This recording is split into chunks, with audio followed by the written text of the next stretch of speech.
Good morning. I am Dr. K. Sasikala, working as an associate professor in the Department of EEE. Today I am going to talk about the topic architecture of 8085 microprocessor. So first of all, we should know what is a microprocessor. So as we all know, in the general block diagram of a computer, we will be having the following units like central processing unit, input-output devices, and the memory unit. So this central processing unit is our microprocessor, which is going to perform all the important functions of the CPU. So this CPU or the microprocessor unit consists of the arithmetic and logical unit, the control unit, and the registers. So it is built on a single chip of silicon and it is a clock driven device.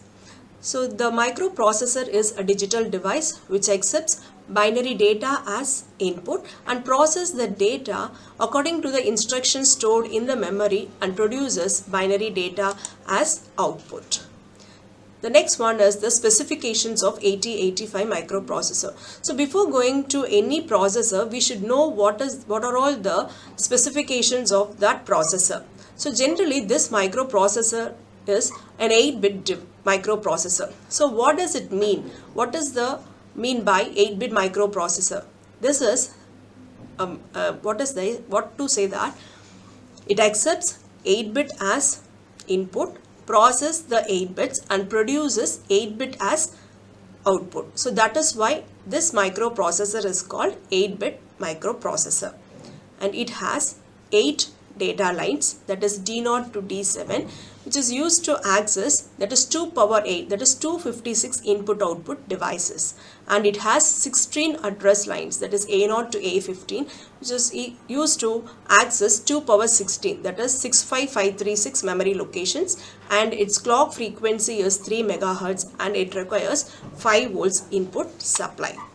So this is the general block diagram of 8085 microprocessor, or we'll say it as architecture of 8085 microprocessor.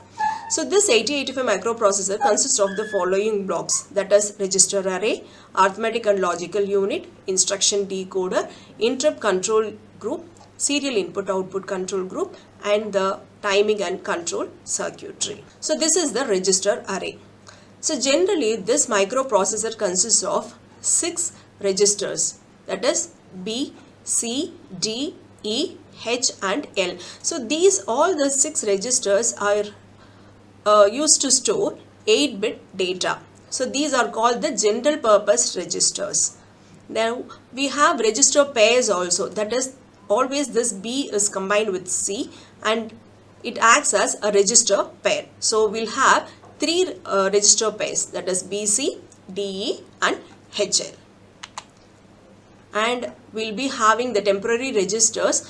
It is actually for any arithmetic and logical unit, one data should be in accumulator and the other data will be in the temporary register in order to perform the arithmetic and logical operations. Actually this is not available to the users. It will be internally used by the microprocessor.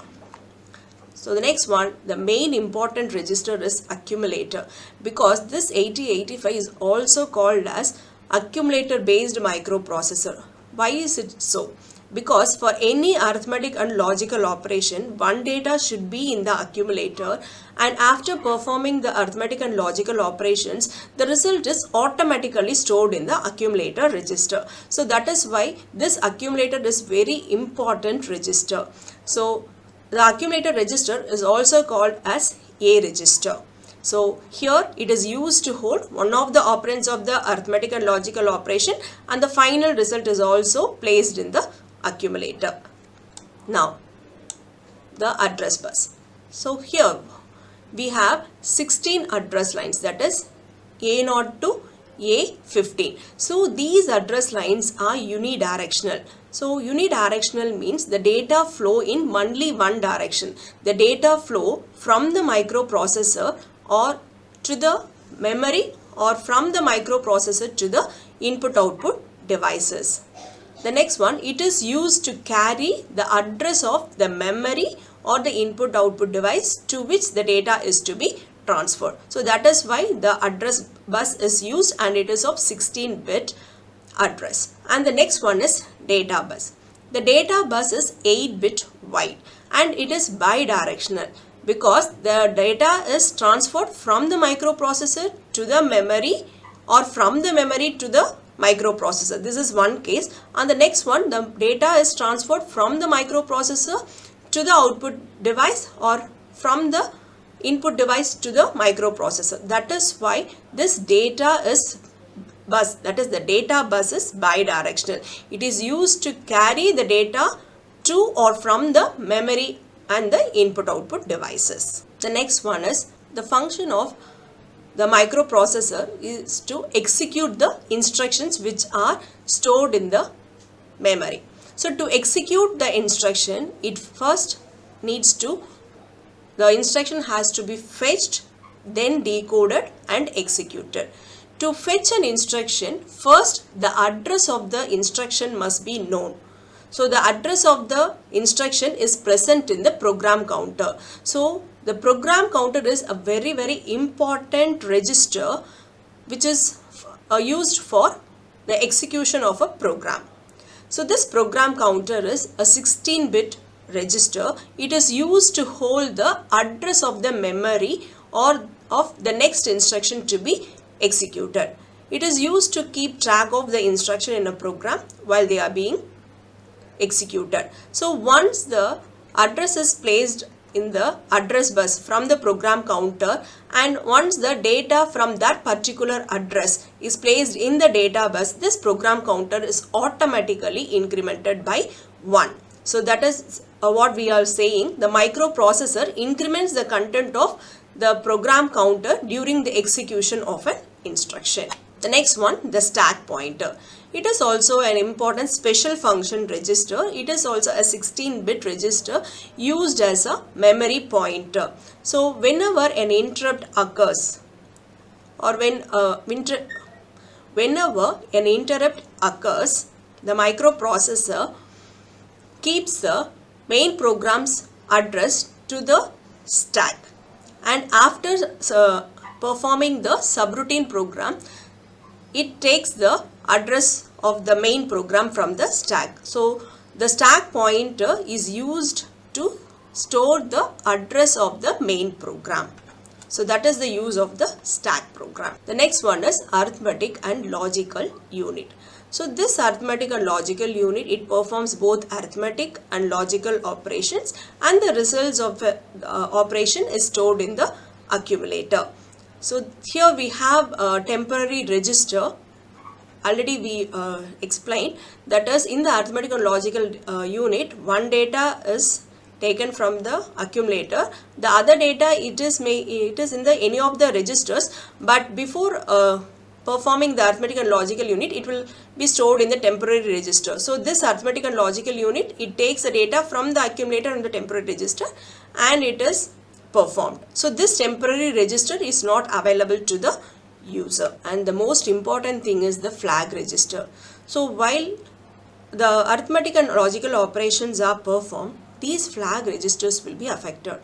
So we have 5 flags. So each flag is a 1-bit flag. That is, we'll be calling it as flip-flop. Okay. So here we have an 8-bit register. That is, the flag register is of 8-bit, and out of 8-bit, only 5 bits will be used. The others are unused. So here we have represented X. These are all unused bits. So here we have only 5 flags. That is, carry flag, parity flag, auxiliary carry flag, zero flag and sign flag. So this carry flag is used. So whenever the arithmetic and logical operation is performed, that is mainly for the arithmetic operation. Supposing if we are performing the addition operation or the subtraction operation, it will be used. For example, in addition operation, if 2 data are added, if the 2 8-bit data are added, if the result exceeds 8-bit, then the carry flag will set to 1. And in the case of subtraction operation, if there is any borrow occurs, then the carry flag is set to 1. So next one is parity. So the parity flag is used to indicate whether the result consists of even number of ones or odd number of ones. So after performing the arithmetical logical operation, if the number of ones is even, then the parity flag is set to 1, or else the parity flag is 0.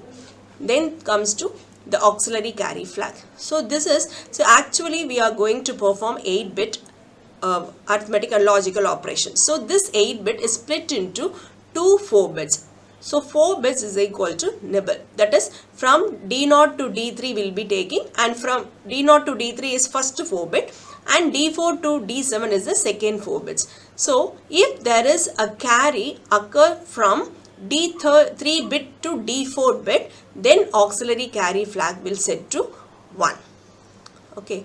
And the next one is 0 flag. So 0 flag means, so after performing the arithmetic and logical operation, if the result is 0, then the 0 flag is set to 1, or else it is 0. The next one is sign flag. So sign flag indicates that whether the result is a negative number or a positive number. So this is mainly used for signed arithmetic. So in the signed arithmetic, we will be using both the positive numbers as well as the negative numbers. Okay, after performing the arithmetic operation, mainly after performing the arithmetic operation, if the D7th bit is 1, then it indicates that it is a negative number. D7th bit is 0, and it will indicate that it is a positive number. The next one is instruction register. So this instruction register, generally the instructions will be stored in the memory as opcode. So we will be getting the opcode from the memory, and which will be stored in the instruction register, which is then decoded, and that particular instruction is executed. So in order to store the opcodes, this instruction register is used. The next one is interrupt control. What is an interrupt? So generally interrupt is a signal that temporarily suspends the normal execution of a program and redirects the control to the specific interrupt service routine. So here we have 5 interrupt signals, that is trap, RST 7.5, RST 6.5, RST 5.5 and interrupt request. So these are the 5 interrupt signals, and we will be having the priorities in these interrupts. Supposing at a time, if all the signals receive some interrupt signals from any other devices that are connected to the microprocessor, the microprocessor will respond immediately to the trap, because this trap has given the highest priority. So trap has the highest priority, and the next RST 7.5 will be given the preference, and then comes to the RST 6.5 and RST 5.5, and the least priority is given to the interrupt request signal. So whenever a request is coming from another devices, so we have to give the acknowledgement signal. So for that we are having the interrupt acknowledgement signal. So this signal is especially for the INTR. So whenever a service is coming from another device using this pin, that is interrupt request, the acknowledgement signal should be given via the interrupt acknowledge pin to other devices. The next one is serial input-output control. The microprocessor is able to perform both parallel communication as well as serial communication. So serial communication means bit by bit transmission. So for that purpose, we are having the serial input-output control unit, which has 2 pins, that is SID and SOD. So SID is serial input data, which is used to get the data from the input device serially, and serial output data is used to transfer the data to the other devices via SOD pin. The next comes the timing and control unit, which is very important unit, because it is used to provide the necessary timing and control signals in order to have the proper sequence and the synchronization of all the operations of the microprocessor.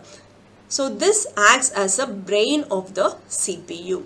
So here we have so many signals which will be helpful to perform all the operations. So first one we will be telling the IO bar slash M bar, S0 and S1. So these are called the status signals, which are used to tell the users at present what the microprocessor is performing. That is, what is the operation the microprocessor is performing at that point of time. So from these signals the user can understand so what is the operation currently going on. The next one is read bar and write bar. These are very important control signals. Why? Because in order to take a data from the input device or from the memory, this signal is used. That is read. Read bar signal is an active low signal which is used to read the data from the input device or from the memory. And the write bar signal, it is also an active low signal which is used to store the data in the memory, or which is used to give the data, that is give the data to the output devices. So these two signals are very important signals. Next comes the hold and hold acknowledgement signal. So these are bus request signals. Actually this microprocessor is having the bus, that is it has address bus, data bus and control bus. So these buses are needed by some other devices. So those devices will be requesting the microprocessor via these signals. So hold signal is a bus request signal from other devices. So these are the bus request signals. Thank you.